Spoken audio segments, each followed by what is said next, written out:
All right. Good morning, everybody. Guys, another trip around the sun, which means it is Saturday once again, and it's time to let it rip. We have a spicy conversation for y'all today, but before we get there, a couple of things that I'd like to cover right off the top. If you are unfamiliar with what things happen or what happens here on Saturday mornings, this is a time for conversation, discourse, the whole nine yards. And so these topics, these conversations, these are greatly impacted by you guys getting into the comment section, getting active, chiming into the conversation, asking your questions, all of that kind of stuff. So, what I'd like you to do is, regardless of whatever platform that you may be watching on, navigate your way to the comment section, chime in, say good morning, let us know where you're tuning in from, and along the way, make sure you ask any questions that you may have, raise any concerns you may have, because here's the reality, folks. We've been doing this long enough that we can tell you beyond a shadow of a doubt that if you have the question, then that means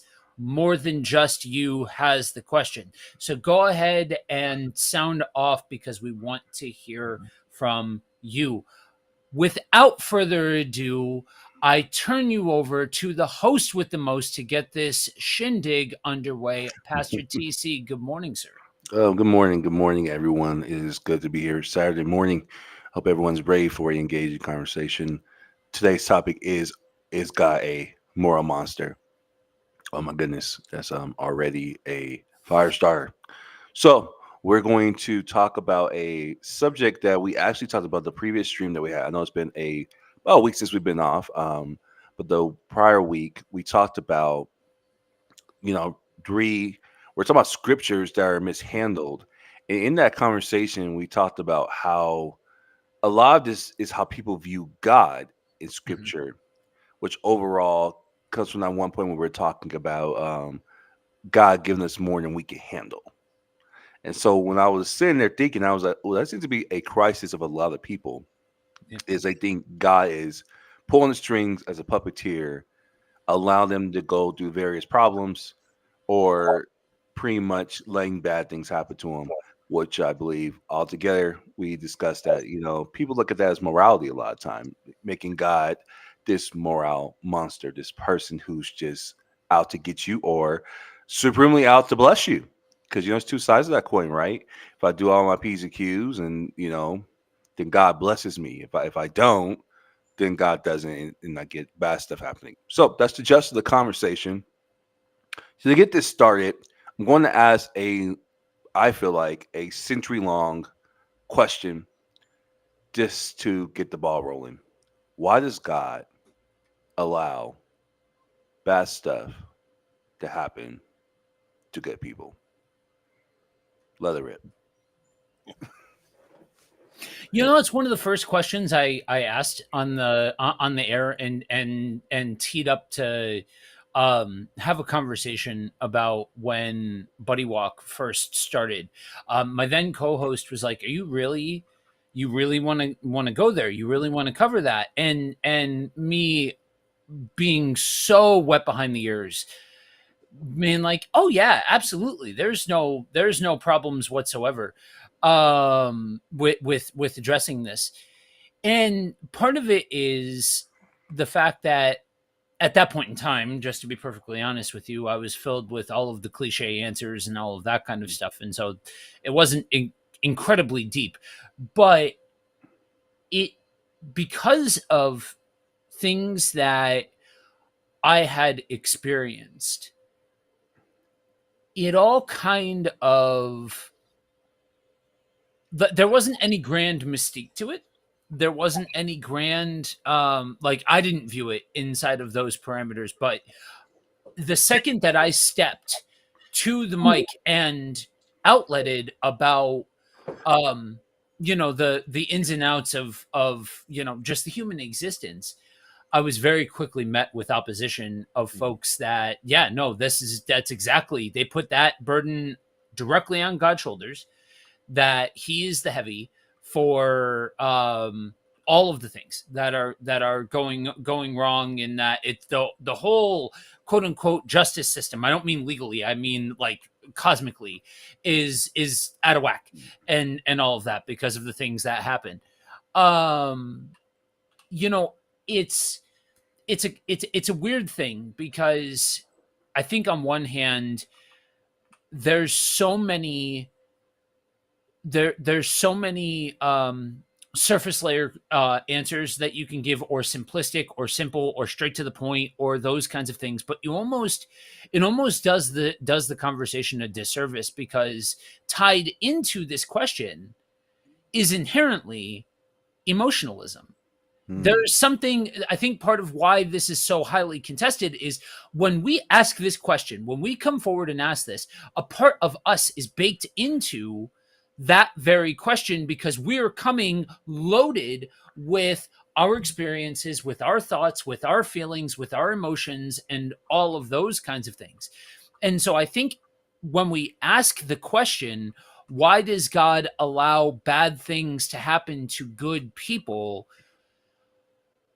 It's tricky, and there's a lot of responsibility if you want that question really, if you want to be authentic to getting an answer to the question, because you're not only navigating, okay, so what is this word, how do we define this word, and how do we define that word, but also what am I carrying into asking the question, because life is complicated, life is hard, and generally more often than not, I'm not going to say that it's sometimes, it's just the inquisitive person who's never really experienced tragedy that's asking this question, but more often than not, generally when somebody is asking this question, they are putting themselves into the role of quote unquote good people, right? So why does God allow bad things to happen to me, is Mhm. essentially what the question Mhm. becomes. So that to me, I think before, I wouldn't be me if I wasn't pointing at the giant, like, danger ahead signs Mhm. that are on the road towards asking or answering this question before you even answer the question, you know? Yeah, this is always going to be a difficult question, and I think you nailed it, Joe. Because when a person comes to ask this question, there is something that has happened Mm. Mhm. that creates this question. You know, they don't ask this question just in general. They ask this question because they've seen something, experienced something, something happened to someone that they care about, a situation transpired that they're like, I can't wrap my head around it. Even well meaning Christians who, would say are, genuinely, they love God. They're like, let's say that, I know a lady that lost her purse on an airplane. And, you know, in order to comfort herself, she said, well, God must have had a purpose for that. Yep. And Yep. it's innocent in a situation like that because there's nobody's getting hurt or anything, but just that simple statement says, well, they don't understand what's down at the end of the road Yeah. if we keep that logic in all scenarios, right? Yep. Mhm. It seems innocent at the time, like, yeah, lost my purse, no big deal. God must have had a purpose for that. He must really have a plan for that because, things happen for a reason, Yep. and sometimes we don't understand why these things happen. And so when you start talking about, bad things happening to good people, on a deeper level, on um, a level of where there's more pain, where there's more loss, where there's tragedy, even mortality. It gets even more intense. And so when this question is asked, you're like, okay, so why is that? Well, the hard part about this is that there's a simple answer that does not seem sufficient, right? Right. It Yep. just like based upon the weight of how this situation impacted me, this event impacted me, the answer doesn't seem to suffice. Yeah. Like that can't be it. That just can't be the answer to this particular question. So why do good things happen to bad good thing bad things happen to good people? Why do bad things happen to good people? Well, what's interesting is that, you know, bad things happen to all people. Mm. Everybody goes through bad times, even quote unquote bad people. And then who are we to judge? you know, Right, because I think that's my who's question. good and who's bad, right? Who's good and who's bad? Yep. And right. And so, yeah, so at the end of the day, maybe the question should be, well, why do bad things happen? Period. you know, why right. do bad things happen? Period. You Yeah. know, and then let's now dive into the fact that we live in a world where one person's choice can cause another person harm, and they maybe did not mean harm. They, Mm.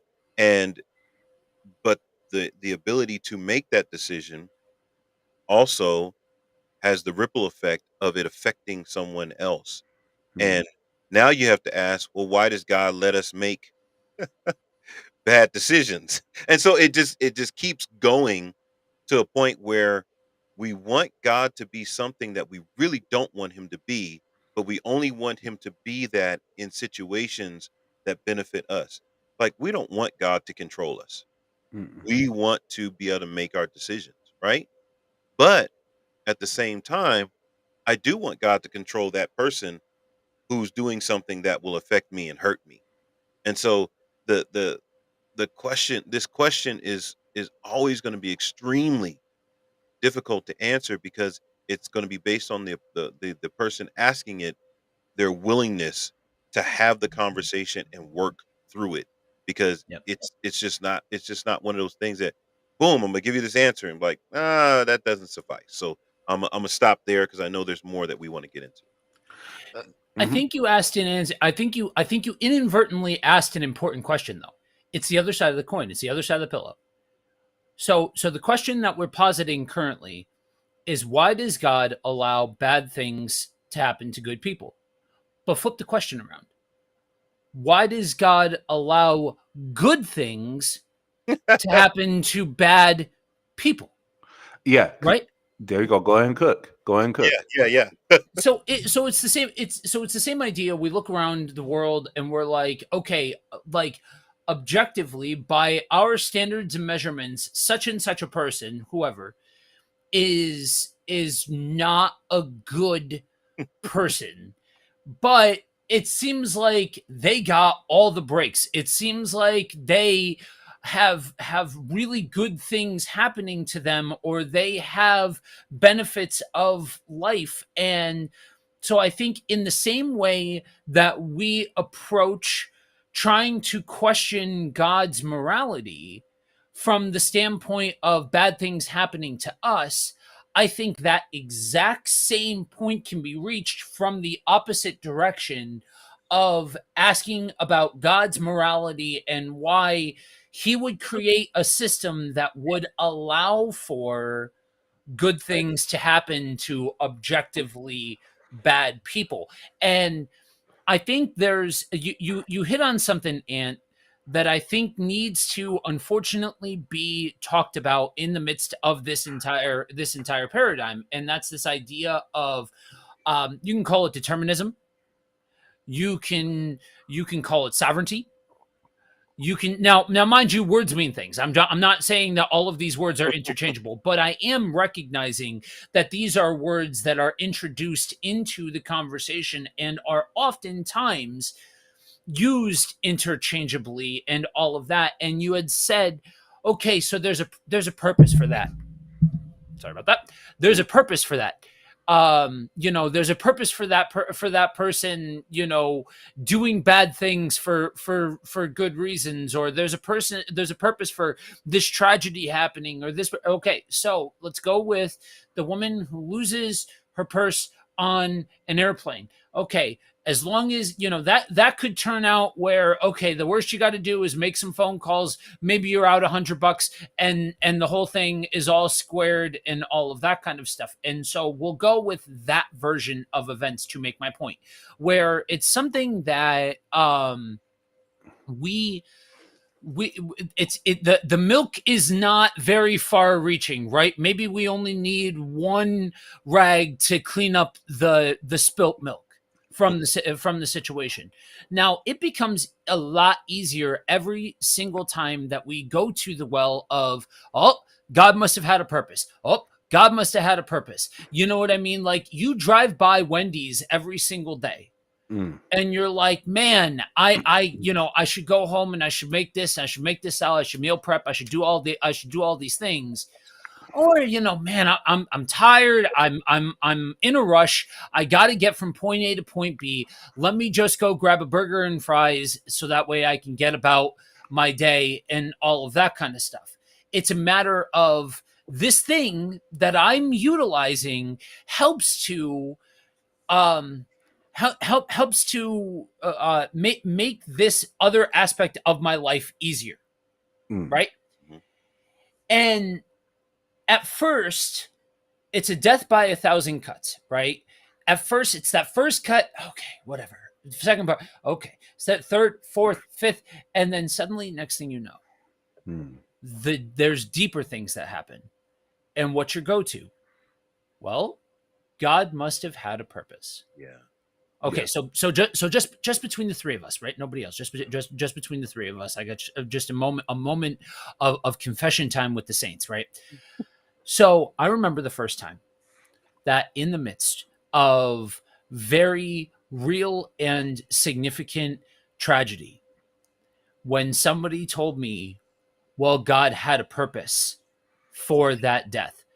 Y'all, I wanted to choose violence. It was a very real thing that I just wanted to lose my ever loving mind when I heard that. Because when you hear that and you've experienced tragedy, yes, it can be comforting if you honestly believe it, but if you know better, it is some of the most disrespectful garbage Mm. that you can hear as an individual. It's just and it's honestly enough to make somebody turn completely away from God. Because if that's true, then honestly, if that's true, then God is in fact a moral monster. Scandalous. Yeah. Hmm. Uh, I just been listening to take care of the stream, but I think the like we say, not to, I don't want to recirculate a lot of things that already been said, but I will say a lot of the crisis of the stance of the question comes from traumatic events and emotional events, and so, and also a person's view of God being partial in itself, because it always puts God in a place where his fault or responsibility on both perspectives. It's his fault when tragedy happens. It's his responsibility to bless or to mitigate good things. I use the word bless, but good things or bad things happening from any sets of people that we um, fit to be good or bad. Because I was thinking my question earlier, and I hit it is, well, what are we defining as good and bad? Mhm. Because I think even in that is a question, not to put a question within a question, is because we say good people, there has to be a bad people, right? And so I think if I had to take a stab at the logic of that thinking, I think it's people who are mass killers, rapists, and whatever foul gutter stuff you can find in human beings. That's what you find as bad people. But the question is, well, what does God define? If he even defines such a way, because I don't think God uses language like that as a bad person. I think um, we hear words more like fallen, sinful nature. We hear things like that. Even those words have been polluted and weighed down with man's perspective, not actually God's perspective. And so, yeah, that's always going to be a thing because I want to tread lightly here because I don't want to be offensive, but I kind of want to be honest from my perspective. And um, is that usually we're talking about these situations, we're trying to tell God how to be God, and the problem is, well, we're not God, Mhm. and so you're thinking about things on a very cosmic level.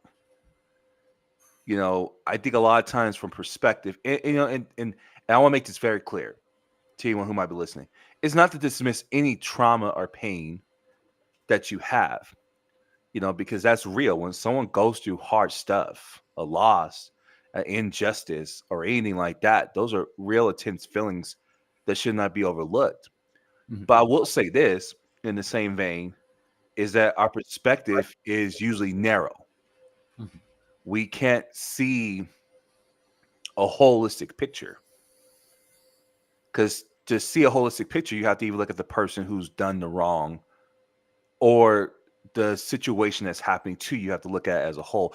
I guess I'll go ahead and use an example to explain what I mean. So if someone in my family, actually I have an aunt, I'll use myself. I have an aunt that got murdered before I even got a chance to know her. And it ravished my mom, who now is past, rest her soul. We still don't know who did that, right? So from my perspective, my mother's perspective, it's always going to be justice. Who did this to my sister? But there's a whole nother perspective. There's the murder's perspective, but we don't look at the murder's perspective, right? Because he had no right to do what he did. When God looks at things, he looks at everything. The redemption of a person to so much more. And I think that's scandalous, right? Because then we have to talk about, and I don't want this stream to take multiple bridge, but it is called Let Rip. Mhm. But what do we do when bad people want redemption? Do Yep. they even deserve redemption, right? So who is God to let bad people be redeemed? Mm. And I think, and again, you said something very interesting and powerful. I think you were talking about how I'm okay with God exhorting justice on my behalf, but the minute I'm the person that's unjust, Mhm. now it goes to God's control me, which kind of gives me to my next question, oddly enough. And if you guys are watching, feel free to engage. I know I've been sitting in the chat already. This is one of those ones where I really would love to hear from people. We would love to hear from people because Yeah. it's good for us street pastors and apostles get on here and have this conversation because um, we talk about stuff like this kind of often, but this stream will be so powerful if we get your perspective because you might have friends, family members. Yeah. Let me phrase the question. You're going to have friends, family members that are going to ask this question. I guarantee you. I am now 34 years old, and this question never eludes me.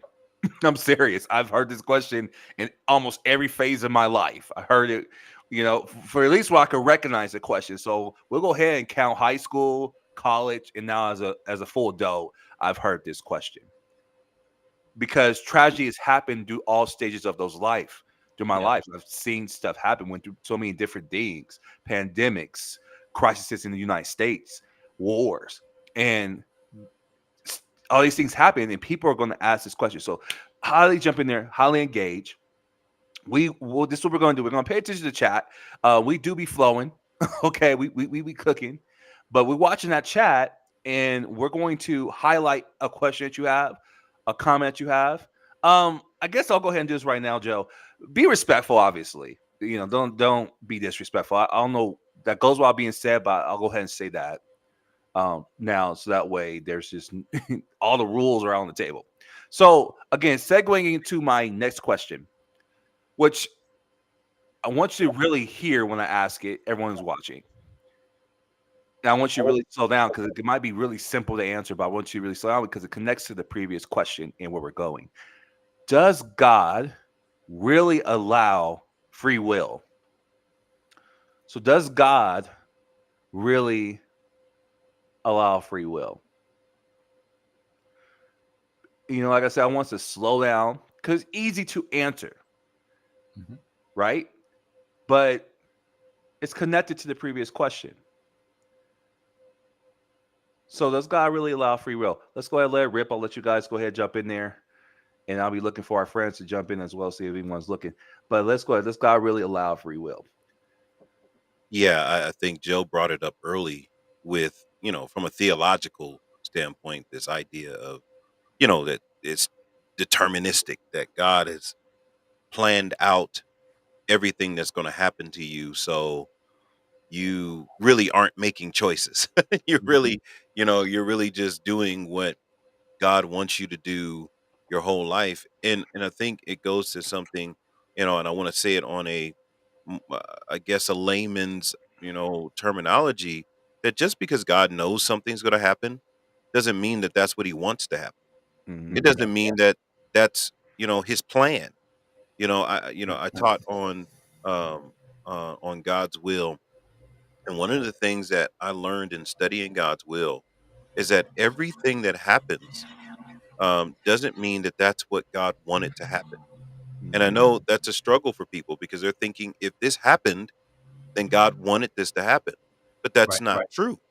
There are a lot of things that happen that, God, it's not what he wanted to happen, but he allowed, he makes room for, he's created a system where you get to choose your next move. He may know what that next move is going to be, but he doesn't stop you from. He may warn you, he may give directions through scripture of what moves to make, but ultimately, God's will is something that can be accepted or rejected by man. mhm, That we do have a choice. We do have a responsibility in how we live our lives, and choices, decisions lead to consequences and outcomes. That's just the reality of a thing.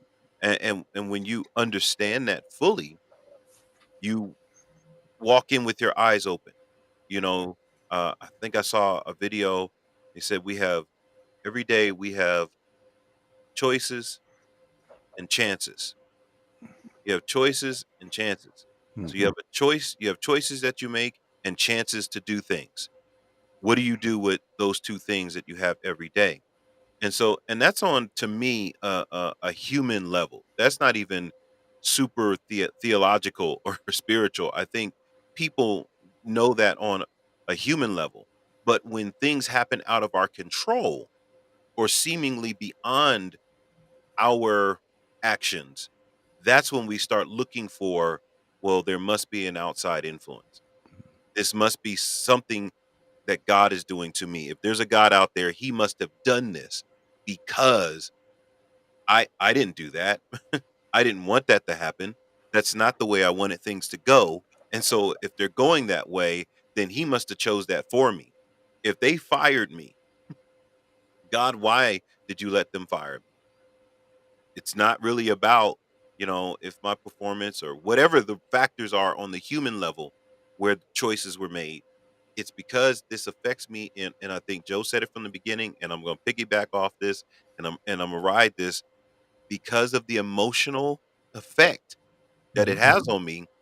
I'm Mhm. going to look for why. Why did this happen to me? Of all Mhm. people, why me? You know, let alone it's happened to people all around the world, right?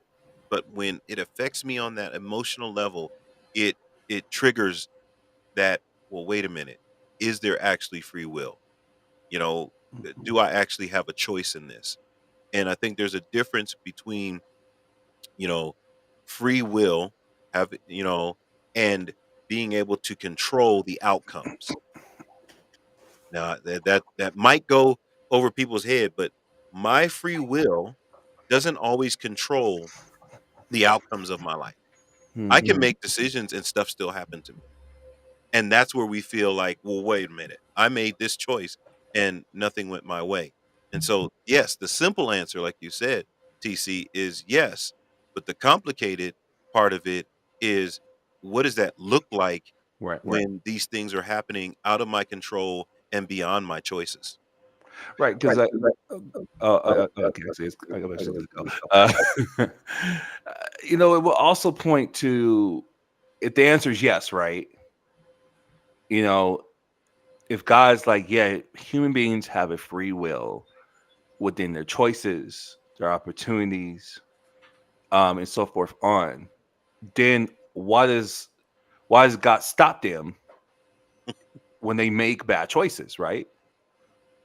And so if humans' free will is to go on a murdering spree, why does God's power trump their decisions, right?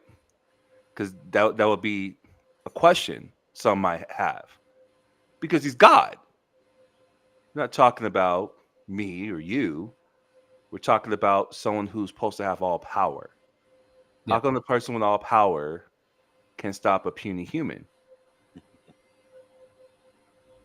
So I think one of the interesting things that happens sometimes when we go down the rabbit hole of thinking about things and processing truths and all of that kind of stuff is we can find ourselves in this rabbit hole of we reach this one particular topic and then suddenly you realize, oh, there are a lot of other topics that all stem from an Yes. origin point of this particular concept. I am working on a new project where it's sound bite teaching, like short form teaching.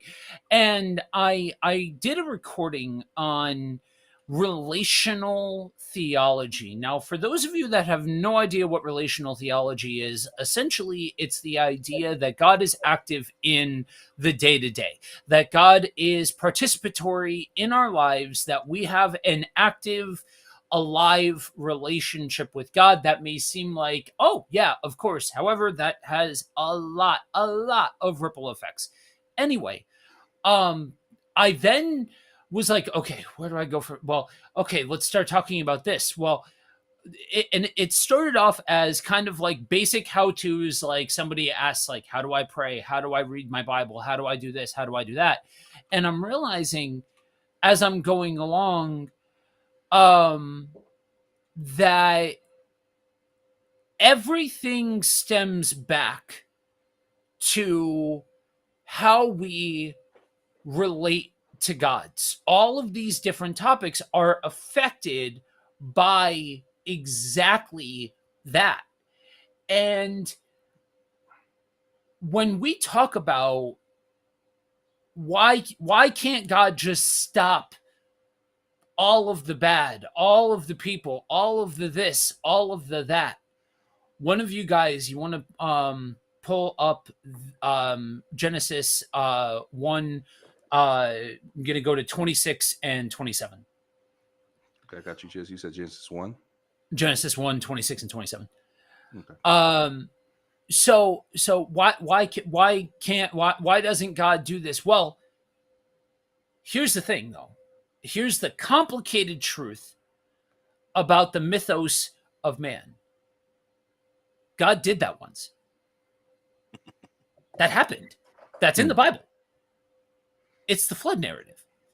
Now, your mileage may vary on what exactly you believe to be true about the flood narrative. Lord knows that I have gone back and forth and to and fro and all of those kinds of things about the flood narrative and whether I actually believe that it actually happened or if it was just like a teaching, a parable, a story to convey a particular point about God and about the character of God and all of that kind of stuff. So I want to acknowledge all of that. But before the flood, we have the creation account of man. So I promise it sounds like I'm going here, there, and everywhere, but it does tie back in. So T, you got those verses?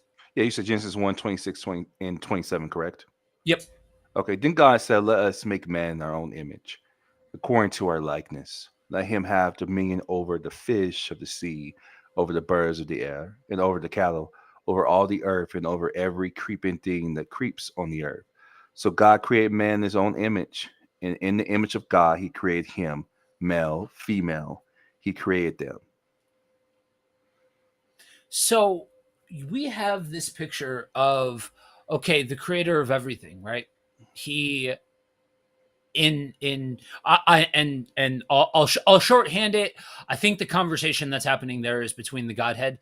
There's a couple of different schools of thought as far as what exactly that is: God and angels, the royal we, as far as linguistics go, or the conversation between the Godhead. I believe it's a conversation between the Godhead, and so we have this picture of the creation of man and the fact that we are created in God's likeness.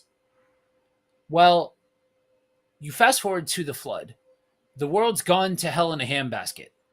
Things are in a like sin has ravaged the world, and God's like, okay, Noah, get your family, get the animals, get to safety, build the ark. We're starting over. We're hitting the cosmic reset button here, folks. And so we do. Mm, And then we have what happens after. The promise that, okay, this happened, but this won't happen again. mm, This widespread destruction of everything, the cosmic reset button. And I think sometimes it's hard for us to wrap our mind around it because we look around and we're like, seriously, how much closer to hell in a handbasket do we need to get for real? But the reality is, if we it comes back to that creation account in that inherent dignity and worth that humankind has because of being in Christ's likeness. That again, I'll say it. Ant said it one way. I'll say it in my way. If you guys have heard me preach before, you've probably heard me say, extrapolate out the thought process. If you have a concept, mm, take it out to its logical conclusion. Don't just stop at what you guys like, what feels right in that moment, what that moment is dictating. No, okay, start there, but go out. Keep going out of, okay, if this is true, that makes this true, and that makes this true, and that makes this true. Because if you can do some logical deductive reasoning, you're suddenly going to find that a lot of these soft serve answers, some of these fast food answers, oh, they leave you wanting. Because if, let's go with if God says, okay, there is an objectively moral line that if you cross this, oh, the great and mighty bug zapper's coming for you. That fly swatter's coming. Who's left? mm. Seriously. So, That's eventually we end up with the logical conclusion that you need a widespread, devastating event like the flood to take place again, because literally everybody at some point, because again, we live in the New Testament, and so everything is about the heart. We're indwelt with Holy Spirit. It's about your spirit man. You used to have to be ritually pure in the Old Testament. Now it's at a heart level. And if the idea is morality, oh well, then we've lost immediately. Like there is no winning that game, and so all would fall, and we would literally end up in a situation where it is just the Godhead left. yeah, because I think you say something good.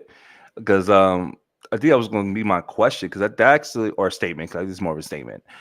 That actually makes God a quote unquote moral monster, Mhm. right? Because someone argued about the flood. Was he just in doing the flood?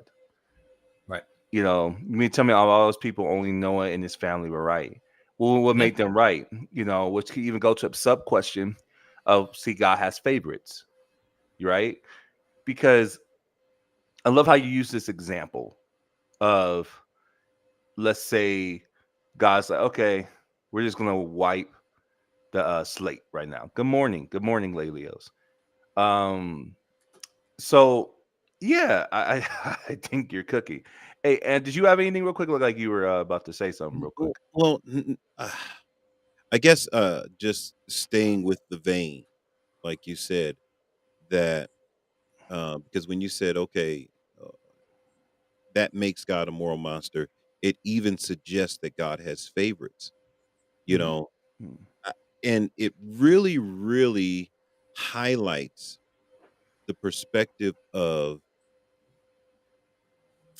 the human side of it, mm, or the one who is, I don't know, a student in a class, or a a child to a parent, or what are some other examples of someone who has someone who is over them, creating the rules, handing out the assignments, having to discipline them, whatever analogy you want to put in that place. That when the teacher says that this assignment has to be done by this time, and you don't get it done, and they give you a bad grade, immediately that teacher is awful. Yep. They're not fair. mm, And then you see them give this other person an A, and you're like, "See, you like them better than me." They're mm, you see what I'm saying? And so mm. it and I don't want to reduce this down, right? I'm not trying to be reductive in this. I don't want to just kind of, make it, simplistic, and not understand where people are coming from. But Yeah. in those type of relationships, it is hard to know that this person set a standard, and now if I don't meet that standard, I, reap whatever a bad grade, right? And then this person over here, this Noah cat, who does he think he is? Mm, Why is he so good? Because he's not perfect. Just because I got a good grade on this assignment doesn't mean that this kid was a perfect student, Yeah. right? There's other things I can point to. Well, he was late the other day, or and that's what we do, right? And I know this probably sounds so reductive, but I don't mean it to sound that way. I just, you know, want us to understand that mm. we're looking at this from that perspective. See, I highlight comment, and I do want to go over some simple ones as well. I think Leo said kind of feels that way, but Blue's comment is very interesting. It says if you Yeah, it accept is. that God exists, then you accept that God is omnipotent. That's what I think he's saying, correct? Mhm. Yeah. And he says, yes, God is then a moral monster, but many people don't define God this way. Uh, you got to a conclusion rather. Well, I want to see you got to red fast because I don't know your thought process, but I think I will have to But disagree he's really piggybacking off off of of what we're going on, what we're yeah, saying. Yeah. off of what you said about the flood. You Right. said, Yeah. "You know what? Yeah. If that's the case, then he is," right? Yeah. And I like So it. So let's go ahead and talk. Let's dissect this a little bit and let's see if we can have a conversation about Yeah, this. it's good. So, in the sign and Blue, first and foremost, good morning to you. Thanks Thank for you for joining us. chiming in. And honestly, I always applaud somebody who is in a comment section. And I would say you stated this eloquently and Yes. respectfully, even though we're not on the same page. And I always give credit to somebody who is willing to jump into a comment section and be like, "Hey, I disagree with what you guys are We love saying, or I hold the awesome, great." it. So what this reads like to me, so I say all of that to say I do not want to put words in your mouth. This is a weird position to be in. I've been in your position where you're in the comment section and somebody on the live stream has the ability to be able to articulate in real time, whereas the person in the comment section cannot. And so I am not trying to take advantage of that. So, but what this reads like to me is a set of logic proofs. So in the scientific community, generally things can be reduced down to a logic proof. If this, then this. And then if that, then that. And then if that, then that. And then you kind of go through, and from A to Z, the idea is that you are creating a quote unquote proof of the statement that you are trying to make. So what I read this as is, if you accept the premise of God, an all-knowing creator God, then you accept that that all-knowing creator God is omnipotent. If you've accepted the pre-existing conditions, then you've reached the conclusion of God being a moral monster.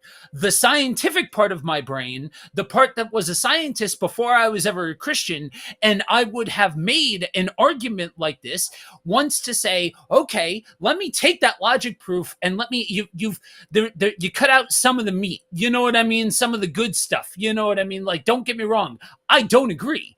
I don't agree anymore. But the logic based part of my brain wants to be like, okay, this is a half baked logic proof. A non fully formed, I think, is probably a more respectful way of saying it rather than half baked. So the first step that I would say, if this is your premise, is you have to then explain, okay, what are the parameters of the God that you are asserting into your logic proof? So is it the God of the Bible? Because if it is, then yes, okay, we accept everything that we know about God. If we take the Bible seriously, if we take the Bible legitimately, then yeah, that okay, we're tracking so far, right? We've got the God of the Bible, and we've and it the if we take the Bible seriously, then we hit omnipotent God. Now, there's the problem is there's a section between omnipotence and morality that isn't covered here, that you would have to then make the assertion that just because he is omnipotent, then that has a direct impact on the morality of the situation. I'm going to pause myself, T, and I'm going to go ahead and let you roll because he actively He's engaged. Yes. respond. I'm probably gonna butcher this word. It's the old question. How you say that? Theodicy. Theodicy. That's what it looked like. I was just like, I won't embarrass myself on the stream. Is there a God who is omni ben no Benevolent. benevolent? Jesus Christ, yo. Omnipotent. I need to and omnipotent. Why is there evil? Yeah. So you want to go ahead and take a step that you were pastor? Because Yeah, I think these are some very I love where this conversation is going. I really love it.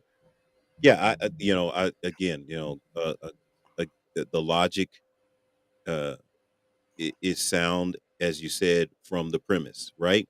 But there are some things that are, I think there's liberties that are being taken, in the argument. And so uh this particular argument boils down to what we were talking about a little bit earlier, and I think it would have helped, to hear some of that. So one of the things that uh with God being loving, all loving, all powerful, right? And then let's add in all knowing. He didn't use that, omniscient, all knowing. Okay. Then why is there evil? Well, evil is subjective.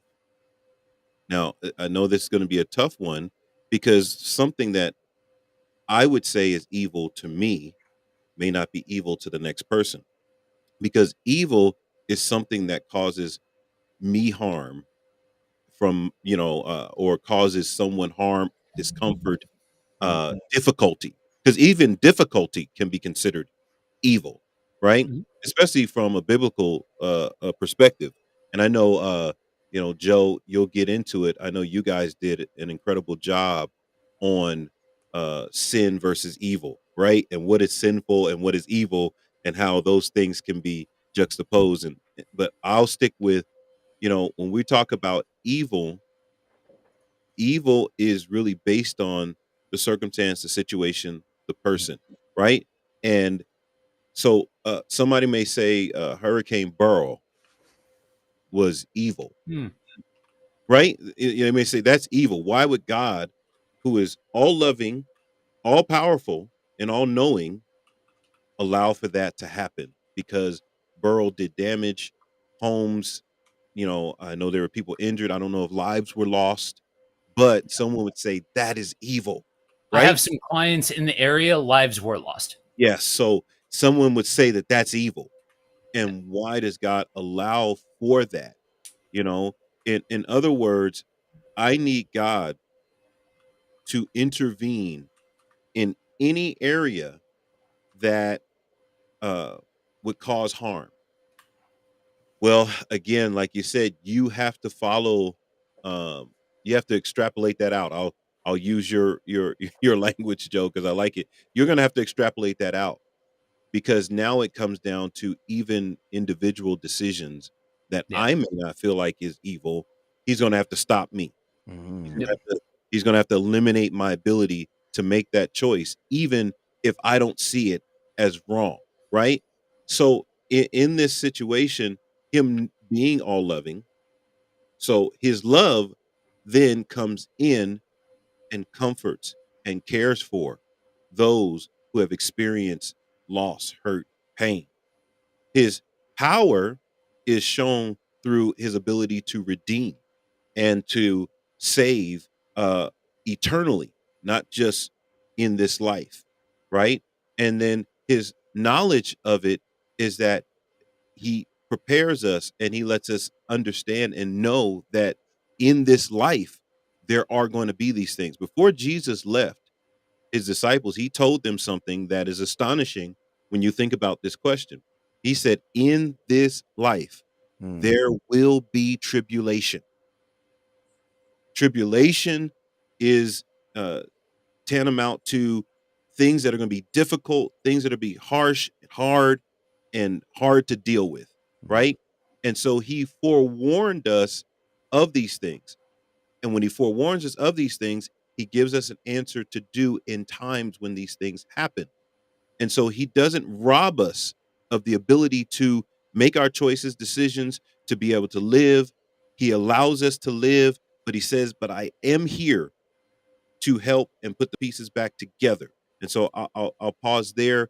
And if there's, a kind of a answer or rebuttal, let you do that. And then Joe, I think you wanted to say something. Yeah. Um, so I think there has to be an acknowledgement of something that sounds super cliche, and Blue and the rest of the viewing audience who is watching this, I fully and totally admit that I'm about to sound like a really bad Christian track from the 90s. um if in an ultimate expression of benevolence, I'll use your word, Blue, benevolence, Mm. he gave us the ability to choose him, to choose to follow him. That's something that has been baked into creation and covenant from in the beginning. We see it with Adam and Eve. We see it in post Egypt. We see it from with Abraham. We see it and several times. We see it continually, and because the alternative to what you're talking about, the alternative to like it to again extrapolate out the thought process. If he is omnipotent, and because of his omnipotence he is going to stop the ability for evil, then humans either cannot exist or humans must be created as robots, Mhm. as automatons, as mindless creations that are only subject to the whim of God. And so to me, and I will take my hat my I will take my pastor hat off here for a second and put my philosophy hat on for a second. I don't always dig talking about philosophy because generally they tend to be circular arguments of people trying to prove a specific point, and it's all theory and no application by and large. But let's get into the philosophical. To me, if God creates a whole creation full of people who only have the ability to follow his ways, who have no other nature or ability to choose anything else, if literally anybody else, if literally anything else were to do that, we would call that egomaniacal. Mhm. We would call that a dictator. We would call that a vicious ruler. We would have a lot to say about that. And so if humankind can exist without the capacity for evil, then that means we have no ability to choose anything in our lives. And we are going from one thing to another thing to another thing. And I think sometimes the philosophical argument can then gets mixed in with the emotional argument of, well, if I know everything, so if people don't have I'll get in there, I'll get in there and just I'll play T's role, because T is the consummate transparent person on the stream. I'll Right. go ahead and take that one for you this time, T. Thank you, sir. If people don't have a choice, then maybe my stepdad doesn't take his life. Mm. If people don't have a choice, then maybe my biological father wasn't, by every standard and measurement by polite society, a scumbag. Maybe if people didn't have a choice, then one of my closest friends would still be alive. Mm. That's the thought process that gets engaged with. That's where we kick the can around. Where when if we are saying that evil, why is there evil, then generally the conversation becomes, if there was evil, then such and such wouldn't have happened, then this thing wouldn't have happened, then this widespread event wouldn't have happened, then this would. Okay, but then all you're doing is playing a cosmic game of what if. Because at that point, if we are sticking to a logic based proof, then a key variable has changed, which changes literally everything. It changes the entire equation. We are literally no longer working off of the same premise. So if we are really going to investigate this and interrogate this and look at these different modes of thinking, yes, there is the Christian response. And Ant, you have been doing an amazing job of being able to address this very much in line as a middle-aged pastor and somebody long in the tooth of walking with people in the midst of some of the worst things that a human being can go through on this planet. 1000%. But the other dynamic of this is, if we are going to interrogate these topics, then we have to hit them from the other points of view as well. And again, I thank you, Blue, because people, this is the example, and I'm going to use him, shout out to the comment section, to the rest of you guys that are watching. This is the power of being able to engage and to bring something up, because now it's an inroad to be able to address these different facets and be authentic authentic about what it is that we are saying and really interrogate this. So that way, when we step away from conversations like this, we can be in this posture of, oh, I have a lot to think about. I have a lot to consider. I have other perspectives and other points to stick into the map that aren't just driven by a focus, whatever that focus is, however it's whatever it's driven by. Yeah, man. First off, bro, I just want to say I appreciate you live because that was good. Yeah, that was definitely a move I would have pulled for sure. The more I think about it, yeah, man, because I think as I'm moderating and stuff, I take my relationship with God personally. So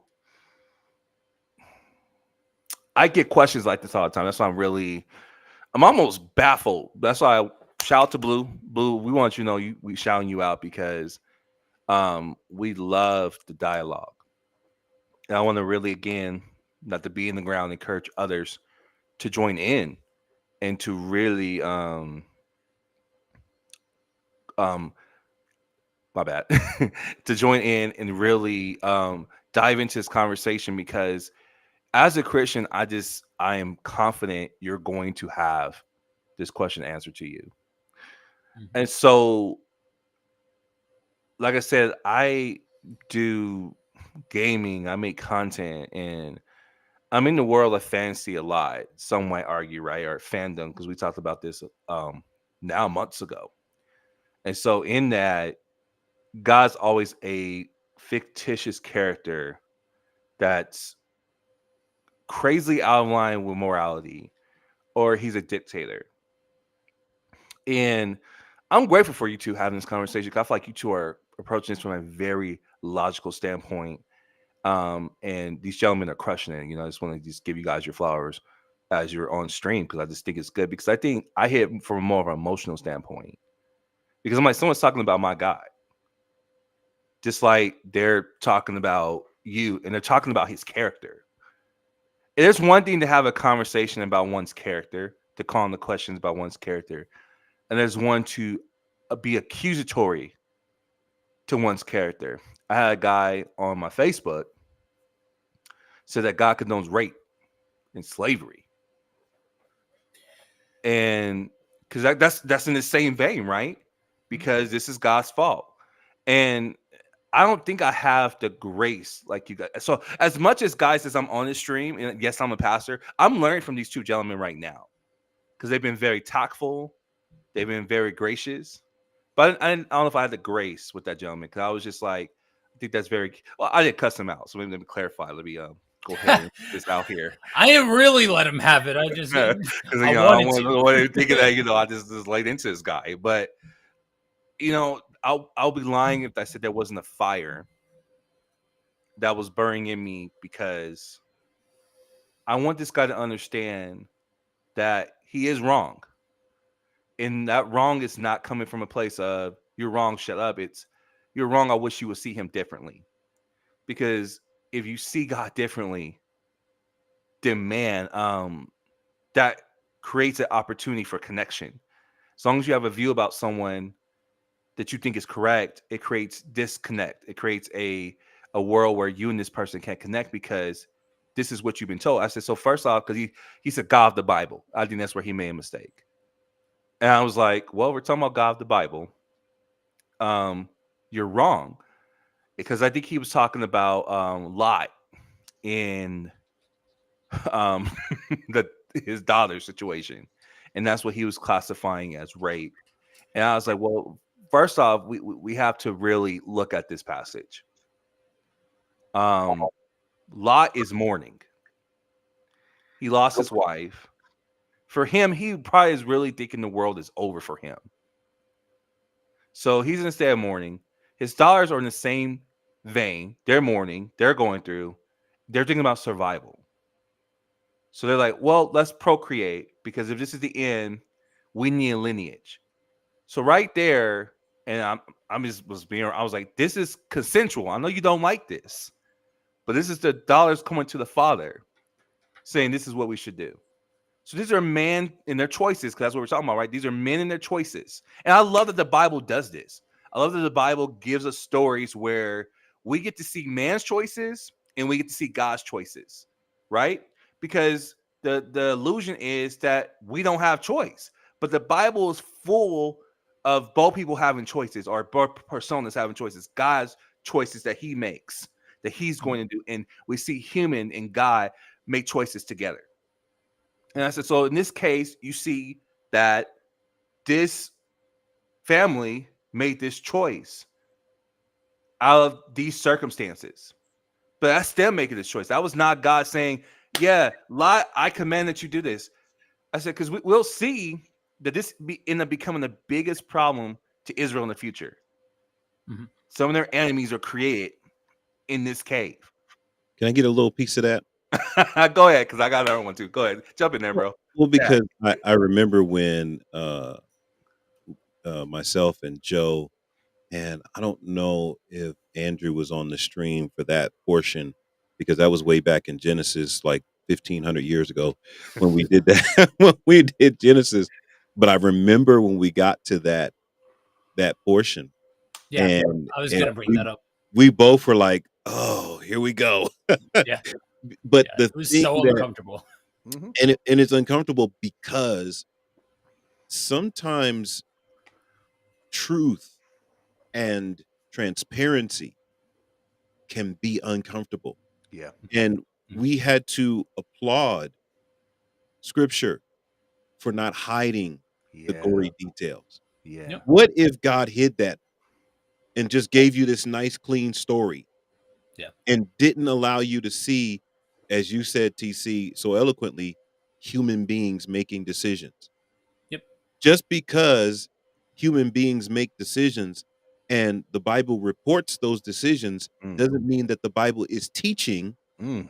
or approving Mm. or promoting Cooking. those decisions. So to use our terminology from our Friday mornings, you look at this and you say, well, what does this say about God's character? Well, it says that God is open and honest. Yep. He's not hiding it from you. Number two, that God allows man. He gave you free will and he lets you use your free will. Mhm. But at the same time, those choices led to, as you said, consequences. Yeah. Yeah. So if there were no consequences, then I would say that God is promoting Right. these type of things, incest, Yep. rape, if there were no consequences. If there Yep. was no if there was nothing that came afterwards, and that it was all sunshine and rainbows and there was pats on the back. But like you said, Job is grieving. He's gone through a difficult time. He's lost his wife. He's in this cave drinking. They have come to the conclusion that the whole world is gone and they're the only people Right. on the planet. And from that cultural standpoint, again, and we say this week after week, this is a different time, a different culture, a different set of circumstances. Yep. They believe that there was no more people on the planet. And they said it in the text, right? Yeah. There's no more men on the planet. And if we don't give our father an heir, then it's over. And it's like that thinking for me in the 21st century is like, what are you talking about? Right. But if I remember that this is not my culture, this is not my time, this is not my circumstance, Right. then I have to concede that, man, that's a whole different world and a whole different set of values. And so that I think that is a difficult uh, uh, a difficult place to read if you don't keep the fundamentals to reading the Bible in your peripheral or in front of you and say, okay, I can't use my rubric. I have to use their rubric. Right. And So go ahead. one of the things that on Friday mornings we have found ourselves saying over and over and over again, that it is, and we're not even through the entirety of the first five yet, and we are constantly reminded about how much of humanity is on display, and that's not generally the stereotype that section of scripture gets. It's that it's either stories that are way over your head, or it's laws and numbers and rules, or it's an angry God. That's generally the stereotypes that tend to come about. But I would really strongly suggest for anybody who is looking for a spot of scripture that really addresses the intersection between humanity and the divine is go to Genesis. But there's a couple of prerequisites.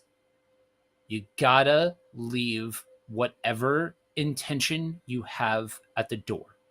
You cannot be reading it to say, I'm reading it for this express purpose, or for to read this into it like a specific creation narrative or a specific interpretive pattern to these stories that have been passed down, because the first huge chunk of Genesis, and where a lot of people tend to start to get tripped up before even getting to the stuff that's considered more historical in nature, is trying to interpret this whole idea of what is the framework, what is the concrete nature of these stories, how do we interpret them, and all of that kind of stuff. And so if you can stop yourself from saying, was it 7 days or 7,000 years?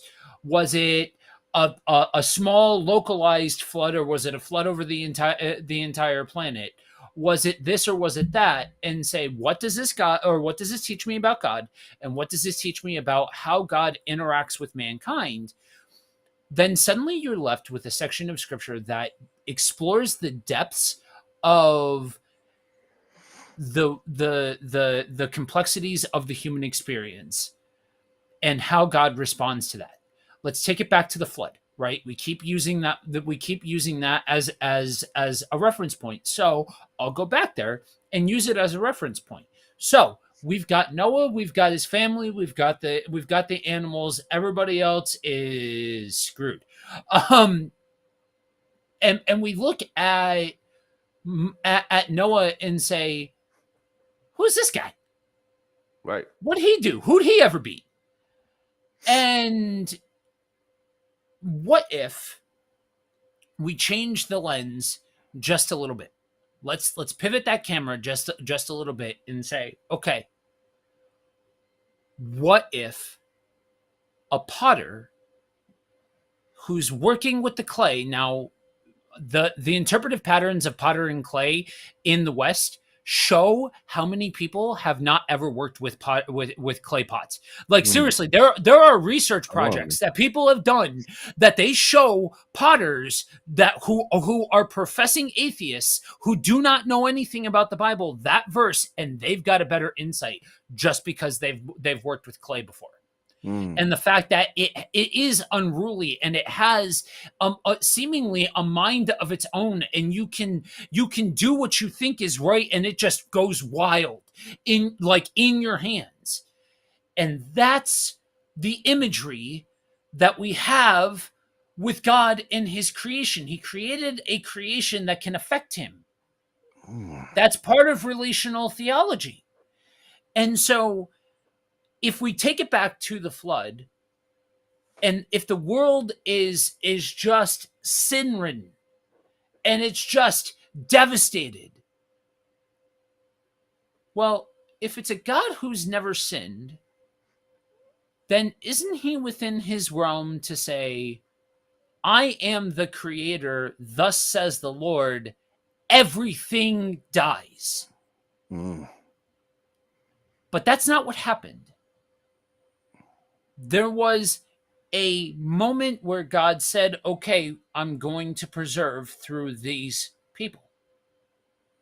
And I'm going to make an opportunity for redemption. Fast forward to Abraham. Through your line, a great nation will be born, and it will be a means for redemption. Fast forward to the New Testament. There is a need for a savior. And so there is a means for redemption.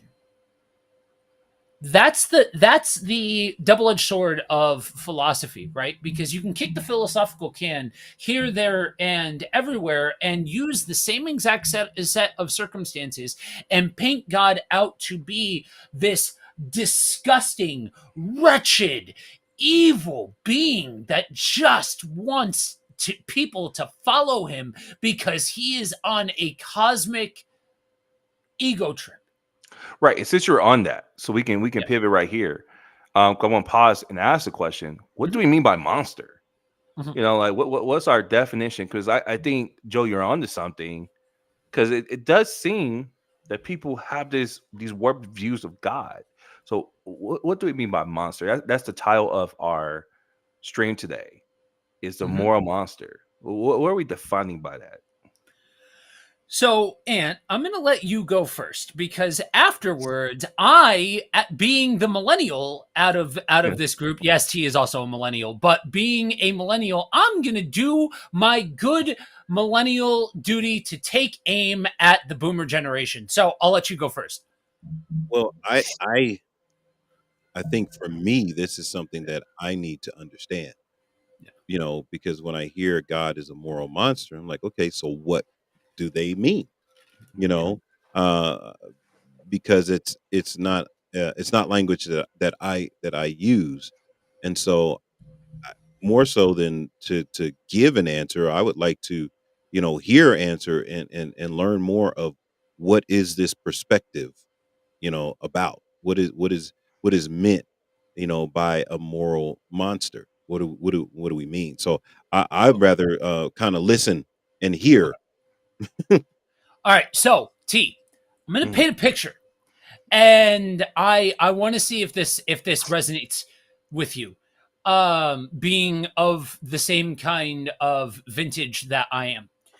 um so you're in a church and pastor's in the front, probably in a suit, in the paradigm that I'm describing, generally in a fine pressed suit, and it is a service centered around, you need to grab onto the life raft before the fires of hell Mhm. swallow you up. You need to turn away from the evils of sin Mhm. and grab on to God. Time is almost up. It is Mhm. time to turn or burn. Okay, come on now. So you asked a question, what is a monster? And I tongue in cheek said the whole bit about boomers, because that tends to be a lot of the argument coming from the millennial camp. Is it's the generation that came before us, generally because we are looking to the archetype of the older, generally old white man pastor that's up in the pulpit and yelling about how you need to turn or burn and fear God, right? You need to fear the wrath of God. You Yeah. better get on his good side or else God is going to strike you Mm. down. Mm. Mm. And there is an archetype that Yeah. we build around that, and it's generally born out of something that we've seen, something that we've experienced. And it is 1000% based around this idea of fear. Fear going to hell, fear the wrath of God, and get saved. Mm.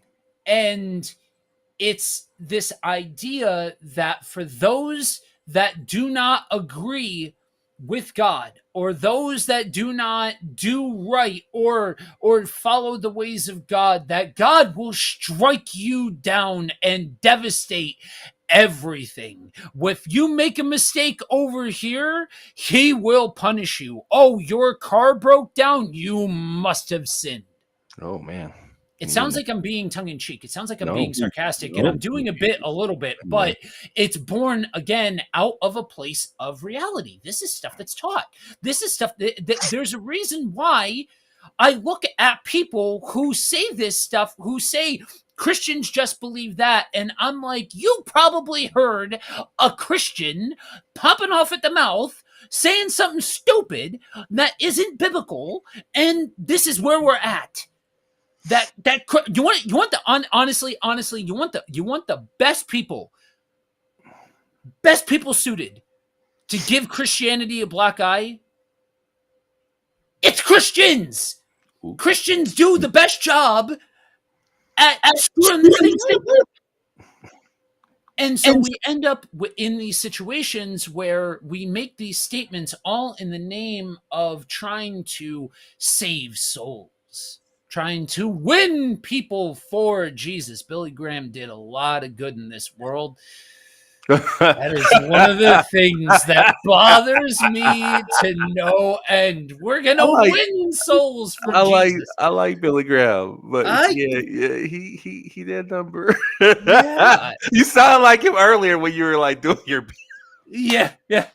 You're doing your big. There might have been some slight influence there, but so I bring all of that up to say, so what is a monster?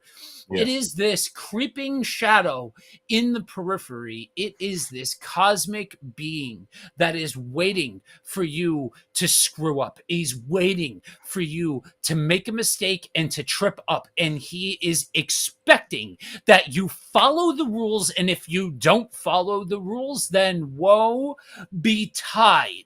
We do not talk about the fact that he loves his creation, because the only way that he loves his creation is if his creation follows him. Everybody else, get rocked. You're getting to the you're done.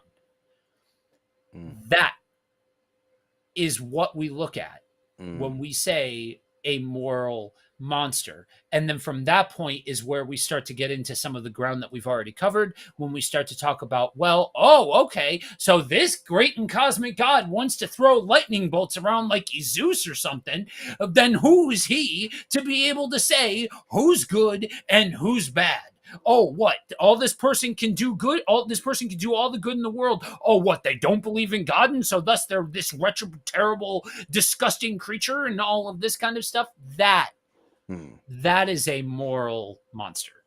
Yeah, I think that is that's why I said I couldn't have articulated that, because I've never saw or taught God that way.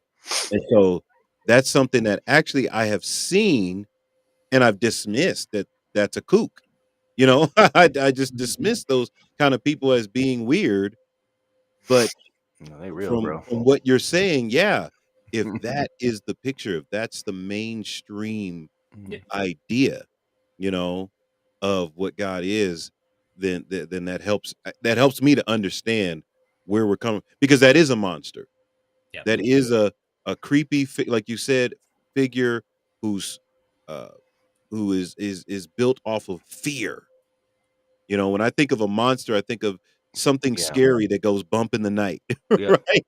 The boogeyman that's going to get me, and yeah, man, that is. Yeah, can I give a for instance real quick? Can I give a for instance? I was in a men's group, and I listened to this dude say, and it really got me thinking. I listened to this dude say, I don't ever want to make a promise to God. And we were working out of Ecclesiastes 5, and this dude goes, I don't ever want to make a promise to God. And I was like, oh yeah, why is that? He's like, well, read the text. Look at how seriously he takes that. I don't want that problem. When I inevitably mess that up, I don't want to make God angry like that. And immediately it struck me that there is deep-seated fear-based theology in all of this. And it's not, nobody picks up fear-based theology and says, I'm actively going to embrace fear-based theology. I've Right. never met a person who says that. Like they Right. wouldn't call it that. They would pick up the tenets, but they wouldn't flat out say, I am embracing fear-based theology. But when we apply our humanistic perspective to this omnipotent, grand, majestic, huge figure, this huge concept of God, and then try to fit our perspectives into it, we can end up in a spot where our own experiences are dictating what we see to be true Mm. about God without actually exploring what's happening. I used to be like you, man. I used to be like, when I would hear somebody pop off with something stupid about this, that, or the other, I would just be like, what are you even talking about? Like open up your Bible and go touch grass. Get off the internet. Like seriously, stop reading message forums and go just read your Bible and understand what. And I wouldn't give it the time of day. Then I realized as I got into this pastoral ministry thing that, oh, this is coming out of a place of trauma. This is coming out of a place of hurt. This is coming out of a place of experience. This is coming out of a humanistic perspective that's driving the concept before we even get to, that's issue number one, before we even get to who is God and what is his character. Right. And and you both did good, because I definitely agree with both stances, because yeah, I am from that generation where didn't have Billy Grahams in my church, but I would say people who were very superstitious. Mm-hmm. And it's crazy because I felt there was more superstition in being a Christian than there was when I was not a Christian. And we'd be like, what do Talk you about mean? Yeah, we'd be talk like, about that. what do you mean by that? So um my mom always was weirdly superstitious, step on a crack, break your mama's back. Um, don't split poles. That was my mom's biggest thing. And that was hard, especially when I started reading the Bible. It's like, don't split poles, because it was superstitious. Split a pole, that's bad luck. Um, Black cat means something bad's about to happen, right? I'm just throwing things out there growing up. But when I became a Christian, um, I didn't look at it as superstition at first. Look at it as like, oh, you better not do this because this is God now, and God trumps superstition. So, um, we've been talking about it tongue in cheek all stream. Our car breaking down. Oh, that means God doesn't want me to go there. That wasn't God's will. Um, I don't know. I didn't pray over my food, bite my tongue. See, that's why you should have prayed. I'm doing very light things, right? And I can't think of a big one right now, because like you, and I think I've kind of really detached from that type of thinking. So it's kind of hard to see God in a different light now. You kind of follow where I'm going, but those are some things. And so that was more superstitious than the stuff my mom taught me, because Mhm. those are superstitions now. They're not actual facts about who God is. Yeah. They're things that you avoid so something doesn't happen. Making it a superstition in that regard. So, here we go. Tithing. Here we go. I think this is a big one, because Oh, as I've been you're on gonna here, open a yeah, can of worms. and that's fine. 'Cause I think we'll see what the Lord wants to do the rest of the stream. But and no, I can't even say that. Dang it. I can't even say it, because people that make such a stink about it. Because that's how I talk. I am a person, and Joe knows this, that I'm very relational with God. So I Yeah. view God as a person who talks back to me. But I also understand who I am, and I understand the Bible and the Word of God. So when I'm saying something, I'm literally pulling from Scripture. I'm not pulling from my imaginary friend that I'm talking to. No, I'm pulling from a person who's real, that I learned about, I study about, and I know his characteristics. But that's a different Right. stream. But yes, still, since we're since we're on that, yeah, tithing, bro. I didn't like the tithe. I think I said this before. We in past when we talked about this in stream. I wasn't a big tither because, again, coming from that low key boomer generation, our pastors had shiny cars and nice stuff. Yeah. And then I have moms and dads that are like, we ain't giving our money to the church because they pimping. Pastors are pimps. So that's how I saw pastors growing up as pimps and players and dudes who can sound really good. Like those dudes sound good, bro. Don't they sound kind of listen, all gimmicks aside, like they listen, there's something about the hooping and hollering that it sounds good. I'm sorry. So I was always fascinated by that. It's still a low-key fascinated. Is that why you are the way that you are, man? I'm just saying. Absolutely, man. It's fascinating. It's just, I'm sorry. You take me to a Baptist church to this day, or a what they say. I'm thinking the other one. I cannot think right now, but Baptist or Kojic. There we go. I was trying to give there's a fascination to how they do stuff. I just personally like it. But yeah, so tithing. Not to get off kilter too much. Yeah, that was my thought process. So when I started to learn about tithing more when I got older as a Christian, I made a superstition because I was irresponsible with money and I was young and I'll just keep it stack. I might want to use money to go buy me a game instead of prioritizing rent and stuff like that. And so I can associate at the time that those were my bad choices when something didn't go right financially. That's got punishing me because I didn't tithe. Yeah. Right. I'm using something very complex but simple in a sense. So when I didn't give my 10% in that plate that was going around the church, oh yeah, God's gonna come for me. He gonna get me. And I had this shamefully. Okay, listen, I'm really telling myself, shamefully, I had this thinking all the way up to my late 20s.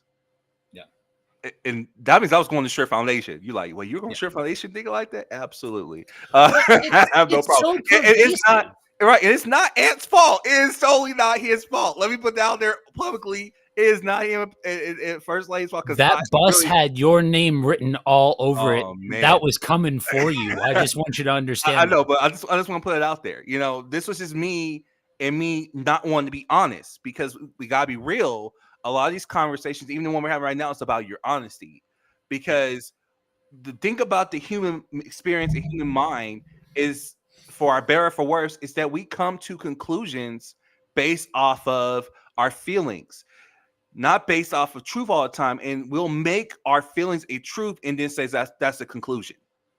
So that's what happened here is because this is based off of my feelings. I'm not based off of any other logic. I'm not talking to other people. I'm not getting reference or anything. I'm just going off of my own logic, even though I have all the tools right in front of me, right? And so I'm like, this is how God works. You don't pay your money. You better be looking over your shoulder because something's going to go wrong, not thinking, well, bro, you didn't manage your money right. So things are going to go wrong just because of that principle by itself, that you didn't manage well. And so there's that. And so I finally talked to, truthfully, my first lady about finances, because she was working with my finances for a good year. And then I'm talking to both of them, and it was just like, well, that's not how God works. But I will say this, there's a peace when you are being obedient and you are giving 10%. There's this peace that you have that God got. But or if you don't, because this is what messed me up about, Joe. If you don't tithe, or if you do, God is faithful, period. Oh, wait. I was like, hold on, pause, time out. So God's not going to strike the bank account? No, he's faithful. He's going to provide because that's who God's character is. And if you think about it, that's who he's always been. He's going to be who he is. He's going to be faithful whether people do or not. The biggest thing that we walk away with a lot of times when we're looking at a lot of situations is our own emotional box. We have our emotions. We feel something about God, and then we'll say, that's how God is. So if this is me dumbing it down. I'm not trying to comfort anyone. This is literally for me saying this about me. So that way people on full target. If I'm unfaithful, then God has to be unfaithful. What do you mean by that? Well, if I pick and choose where I want to be faithful at, then God pick and choose where he wants to be faithful at. The problem is on a human level, let's go human level. On a human level, if I was to do that to Joe, you would say, that's so unfair of you. You're projecting or deflecting your emotions on Joe and saying that's how he works, and Joe's a whole different person. He has his own thought processes. He has his own characteristics, right? Well, why do we do that with God? Just because a human's unjust, unfaithful, doesn't manage their money well, talk about this guy. Why does God become a bad mismanager of his stewardship, his ability to be faithful and provide? The connection I got out of this to bring this home is that I give to God because he's graciously give to me. That's the principle I see in the Bible, is that God, the people, when they experienced God, they were grateful and they gave to God. Here's the crazy part. Early on in the Bible, God never asked for that. These are human beings who are like, God, this is amazing. What you did, this land you brought me to, this situation you brought me out of. I'm setting some aside because you didn't have to do that for me. So we see that. Oh, I didn't know God was going to do that. We see in this instance, the human being initiated this. And then God is like, from here on out, then God talks about this principle of giving. And so it's crazy because, again, something as simple as that, right? We can make superstitious. I don't do something right, God gets me. And that goes to that moral monster, is that whatever I do wrong, God's around that corner lurking. And that was big in the 90s. I hate to say it just was. That was just the teaching, is that you want it's kind of weirdly still in this society right now, but I just think it took a different form, and now just be a whole nother stream. But like you said, Joe, you want God on your side, brother. You don't want to be an enemy of God. You want him on your side, because if he's on your side, then good things happen to you. If bad things are happening to you, you may not be on God's good side.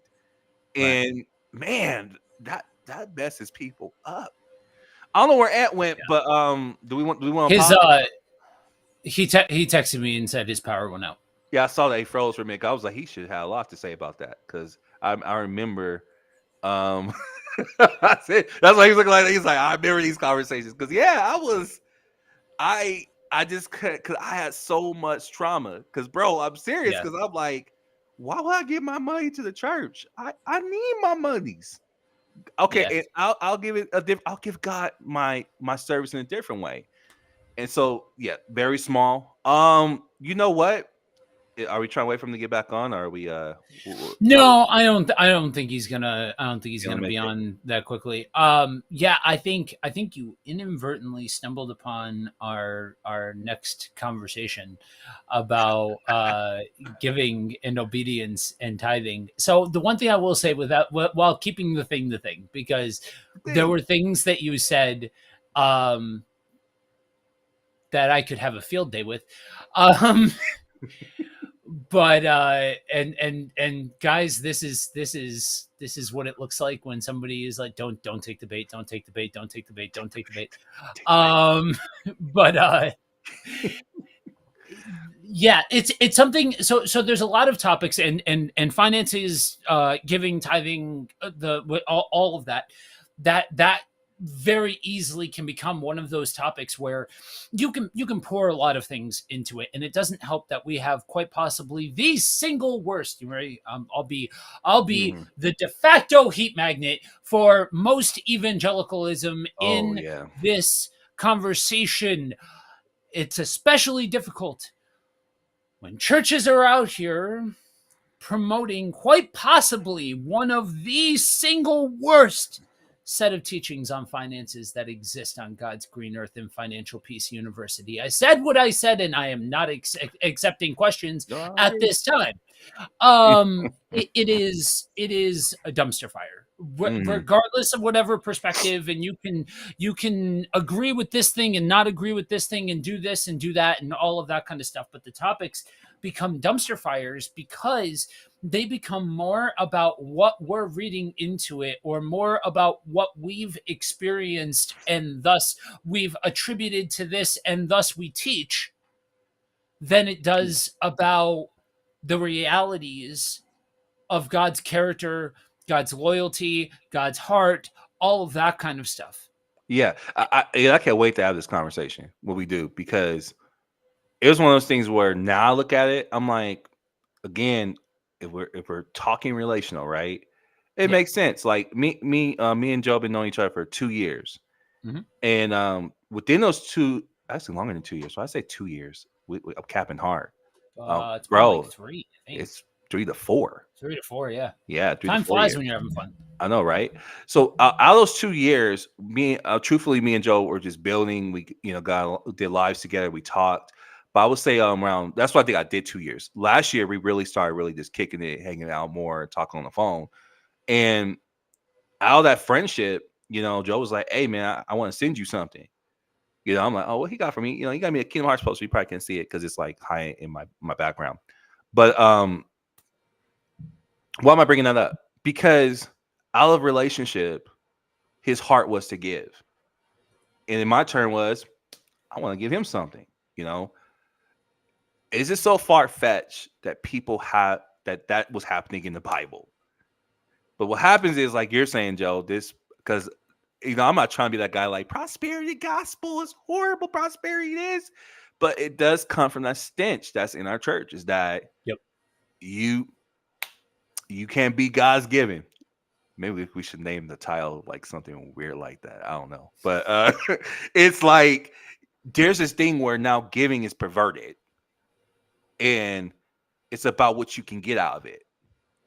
And so, again, living in a capitalistic society that we're in America, you better believe our churches have, because there's a system behind it, right, Joe? There's this Yep. system of why we want these numbers a certain type of way. Yeah. And there's a system that, well, we got to make sure it's God. Because again, going into morality and even sticking in the vein of the stream, if we can get people to believe God's a certain type of way about money, then maybe that can influence how people give money. I Yep. don't know, that's like very sinister and scandalous, but there's some Well, it's underlying not. truths behind that in the Yeah. common church. But listen, guys, unfortunately, well, actually, to me, we're on beat. Yeah. Listen, this was a powerful conversation. You guys were good. Shouts again. We have Blue. We had a lot of lurkers today. I was watching a lot of lurkers. People just kind of listening, and we're okay with that. You guys know what our next topic is going to be. So this is what I want you to do right now, because we're already hinting what our next topic is going to be. We need you to tell a friend about these streams, okay? Even if this stream is over, share the stream. Share this conversation, man. Joe and Pastor were dropping some nuggets, man. They were just, it was good. I'm going to go back and listen to it again, because there was a lot of stuff I was like, man, I approach situations like that, but there was a lot of nuances that were powerful, and there was a lot of big things that were just like, okay, you might want to actually consider this way of thinking when it comes Yeah. to God. That were really good, and I think you guys can take a lot of that even after the stream and share it with a family and a friend, that you can help them with their processes of thinking, because this definitely helped me as a pastor. Because like I said, I'm in a situation where I'm in fandom. People are going to talk about my God. They're going to talk about how they think he is. And I want to be able to have a genuine conversation. And just to clarify again, like I said, I didn't destroy that dude. That dude came on my page looking for smoke. I was promoting a video. He just came on. He said, "Oh, yeah, the God, the rapist." Yeah, right. I'm like, okay, well, first off, you're going to come on my page being disrespectful. We got to talk about some things. But like I said, I was gentle. But I did help this dude understand that he's not reading the Bible, that he's going off of what other people say. And that is the common consensus, is that, guys, the reason why we want you to take these streams and digest them is that way you come with your own consensus. You have proof and facts. These are skilled men on here who have put their existence into what they do. Not that still a phrase from my boy, but they have had their teeth kicked in. They have been through some things, and they had to learn, and they are now teaching from a place of not only just experience but truth from the Bible. This is the Mhm. best place to be, and of course, I do the same thing. So that's why we want you to share. Listen, um, last but not least, if you're not following the pages, make sure you follow the pages on Facebook. We're really more active on Facebook. We're everywhere. We're on YouTube. I know when we stream, we go everywhere. We are on YouTube. We're on Facebook. There's a couple pages on Facebook that we're going live from. So make sure wherever you're watching from, you are following. That you find the stream. Make sure you hit the follow Mhm. because we do this every Saturday. Okay. And if we don't do it Saturday, we usually announce it on the pages. That's why you want to follow those pages so that way you have an idea if we're not going live or we are. For the most part, we're going to be here doing what we're doing right Yeah. now. With that being said, Joe, I'll turn it over to you and we'll go ahead and get out of here. Guys, thank you all for joining us for another edition of Let It Rip. We will be back live 9:30 a.m. Eastern next Saturday morning for another spicy conversation, I am sure. But until next time, y'all, remember, you are prayed for, you are loved.